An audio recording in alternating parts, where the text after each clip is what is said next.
April 20th, 2010. The Gulf of Mexico is calm. A massive drilling rig sits 50 miles from shore. Its name is the Deepwater Horizon. Inside, 126 workers go about their routines. None of them know this night will change everything. The ocean around them looks peaceful, but beneath the surface, pressure is building. The rig has been drilling for months. It sits above one of the deepest wells ever attempted. Engineers call it the Macondo well.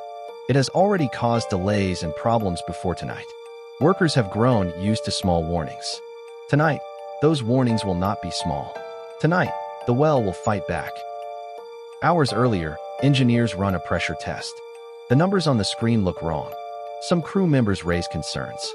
Others believe the test is simply unreliable. Decisions are made quickly under pressure. The test is dismissed as a false reading. It is a decision that will cost lives. The well was supposed to be sealed with cement. That seal was meant to hold back the gas below. But deep underground, the cement has failed. Nobody on the rig can see this failure. The only warning is the pressure in the pipes. And that warning has just been ignored. Time is now running out. At 9:45 p.m., mud begins shooting from the pipes. This is not part of the plan. Workers on deck see the strange gray liquid rising. Then it turns into something worse. Gas is coming up with the mud now. The smell fills the air around them. Every second brings them closer to disaster. Alarms begin sounding across the rig. Workers start running towards safety stations. Some are still trying to understand what is happening. The gas cloud grows thicker in the dark. It spreads across the deck like fog. Then it reaches an ignition source. The rig has only seconds left. The explosion tears through the rig's core. A wall of fire rises into the night sky.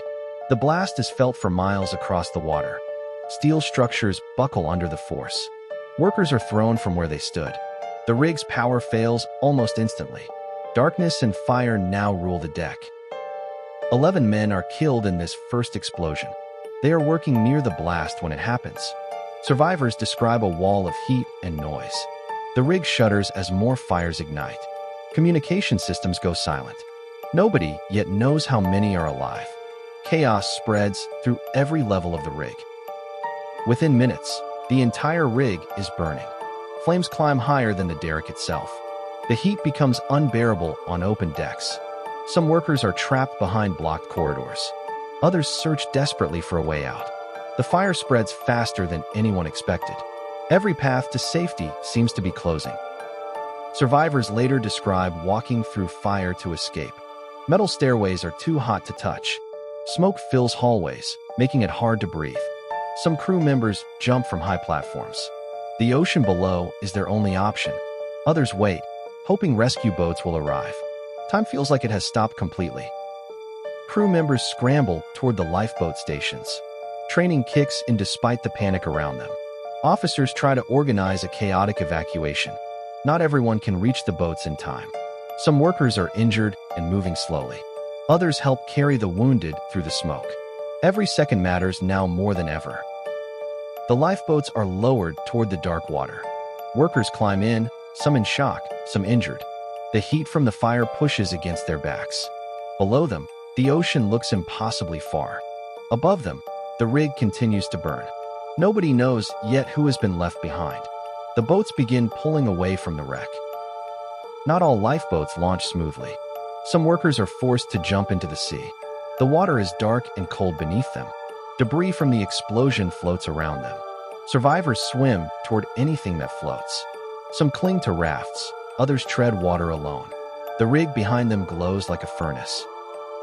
A supply ship nearby sees the fire and responds. Its crew begins pulling survivors from the water. Some workers are badly burned or in shock.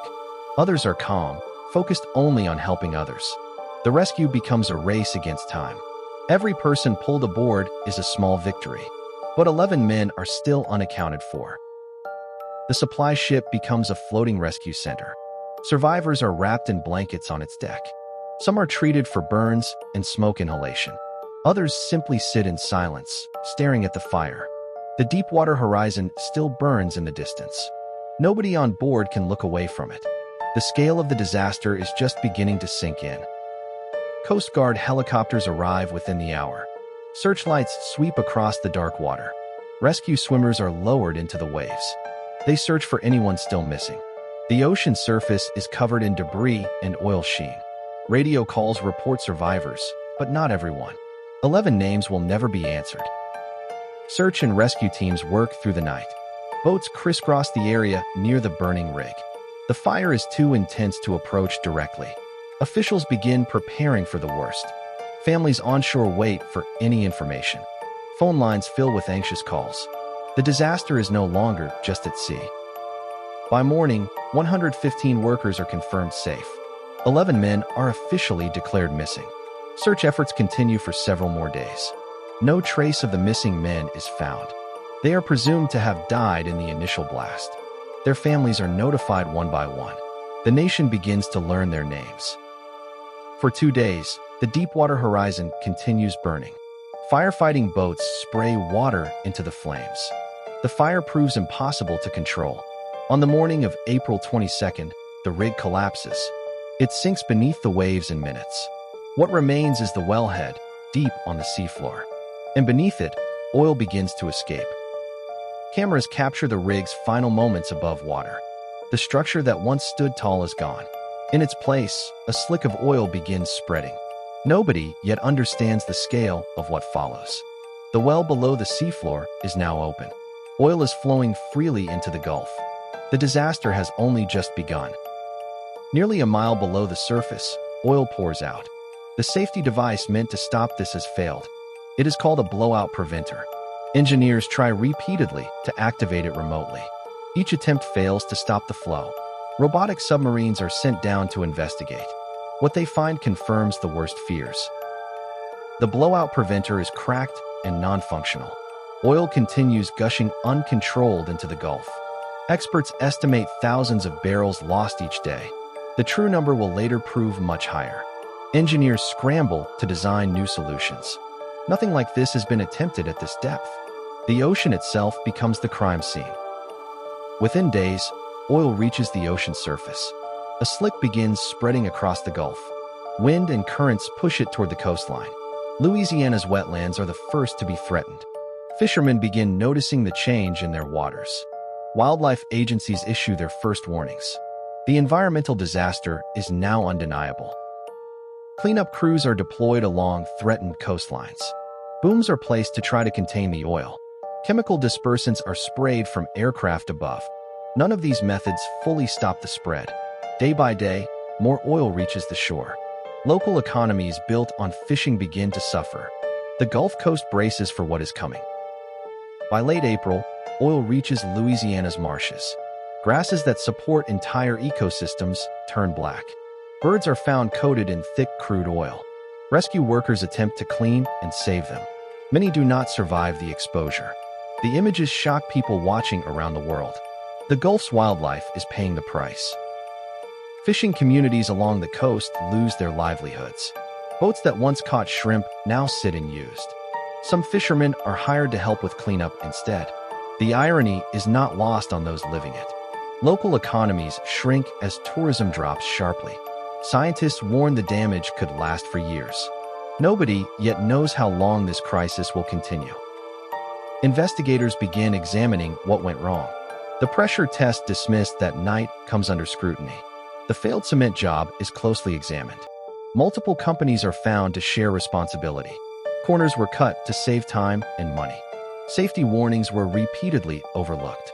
The investigation reveals a chain of failures. Congressional hearings bring executives before the public. Families of the 11 victims watch closely. Testimony reveals decisions made under financial pressure. The disaster is described as preventable. Regulations for offshore drilling come under review. The world begins to understand how this happened. Accountability becomes the central question. 87 days after it began, the well is sealed. Nearly 5 million barrels of oil have spilled into the Gulf. It becomes the largest marine oil spill in history. Cleanup and recovery efforts continue for years afterward. The Gulf's ecosystem slowly begins to heal, but the scars remain visible for a long time. The disaster changes offshore drilling regulations forever. 11 men lost their lives that April night. Their names are remembered at memorials along the coast. Survivors carry the memory of that night with them.